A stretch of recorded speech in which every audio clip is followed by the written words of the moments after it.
bonjour à tous. Nous allons parler aujourd'hui de la paracha de Korach. Il est rapporté dans le Midrash Seder Olam que la révolte de Korach s'est déroulée après l'histoire des explorateurs. Le fait qu'elle soit mentionnée dans la Torah après n'est pas réellement la preuve, car on sait très bien que la Torah ne raconte pas forcément les événements dans leur ordre chronologique, mais la preuve vient du fait que Korach a dit à Moshe Rabbeinu, voilà que tu n'as même pas été capable de nous amener en Eretz Israël. C'est-à-dire que l'on comprend déjà qu'il y avait le décret qui avait déjà été prononcé par Akadosh Baruch Hu, selon lequel le peuple juif n'allait pas rentrer en Eretz Israël. Alors la question se pose. On sait que la révolte de Korach a commencé par la nomination de Elitzaphan ben Uziel, et cet événement s'est produit longtemps auparavant.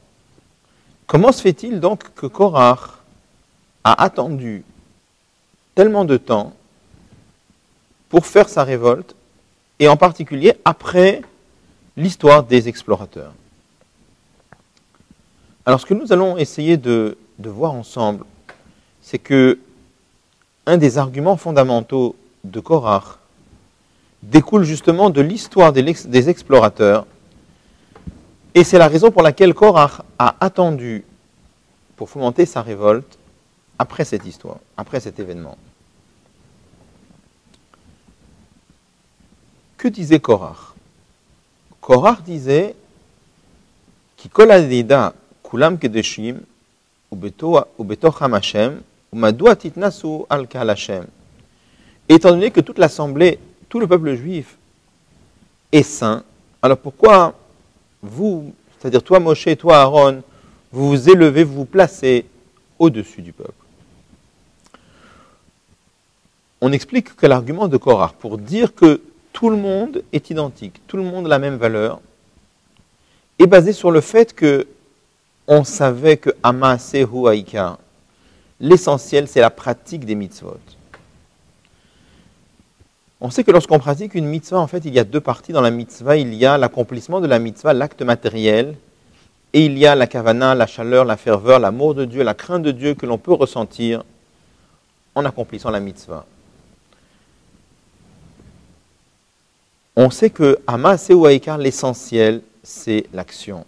Alors Korach dit, puisque finalement l'essentiel c'est l'action, au niveau de l'acte, quel que soit le niveau de la personne, l'acte réalisé est toujours le même. Mettre les tefilines, un juif simple comme le plus grand tzaddik, mettre les mêmes tefilines et les mettre de la même façon.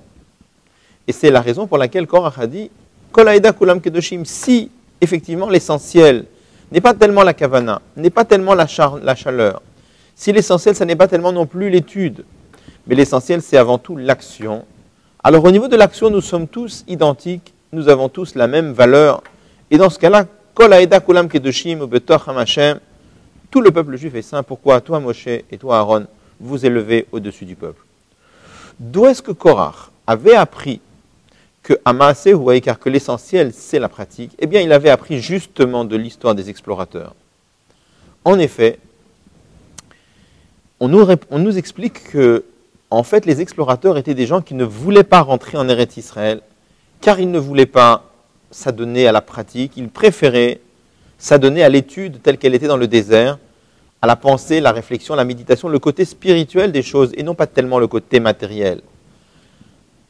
Avec cette histoire des explorateurs à Akadosh Baruch Hu, Dieu a montré au peuple juif que l'essentiel, c'est la pratique. Il fallait rentrer en Eretz Israël pour pratiquer les mitzvot matériels. Et c'est la raison pour laquelle Korach a attendu tout ce temps-là pour faire sa révolte. Quelle a été la réponse que Moshe Rabbeinu a donnée à Korach? Boker, demain matin au Ritem, vous verrez. L'idée de Boker, c'est l'idée de la lumière. Qu'est-ce qui se cache derrière cette notion? Il est évident que la pratique, c'est fondamental. Parce que la pratique nous permet de nous lier à l'essence de Dieu. Mais on a besoin que cet attachement avec l'essence de Dieu vienne nous éclairer, d'où l'idée de la lumière. Moshe Rabbeinu lui répond, c'est vrai que la pratique, c'est l'essentiel, mais on a besoin de lumière. On a besoin de boker, l'attachement à Dieu peut rester au fond de nous, même par la pratique des mitzvot. Et pour arriver à ce que cet attachement à Dieu brille en nous et vienne nous éclairer, on a besoin de la kavana, on a besoin de la chaleur, on a besoin de la ferveur, et on a besoin de l'étude. C'est cela qui fait que cet attachement avec l'essence de Dieu, qui se produit en nous par la pratique de la mitzvah, vient nous éclairer par la kavana et par l'étude. Bonne journée à tous et à bientôt.